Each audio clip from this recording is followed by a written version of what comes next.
सुधा चंद्रन एक उत्कृष्ट अभिनेत्री आणि अभिनेत्री असल्याबरोबर आता तिच्या अंगामध्ये जे आहे ही देवी संचारलेली आहे. त्यावेळेस देवी कुठे गेली होती? ज्यावेळेस हिचा ऍक्सिडेंट झालेला होता त्यावेळेस देवी कुठे गेलेली होती? चला असं कुठेतरी लपली असेल.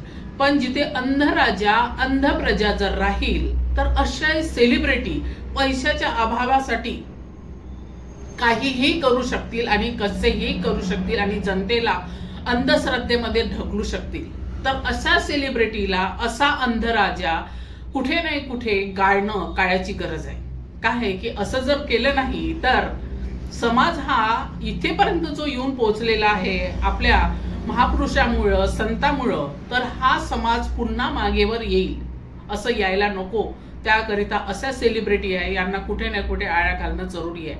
हे पैशासाठी गुटख्याची कशाचीही ऍडव्हर्टाईज करू शकतात.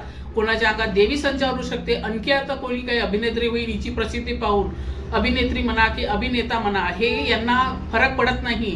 पण फरक पडतो आपल्या समाजावर. त्यांचा परिवार सुरक्षित असतो आणि फरक पडला जातो तो आपल्या समाजावर. तर असे किळसवाणी किंचाळवाणी प्रकरण थांबणं काळाची गरज आहे. सुधा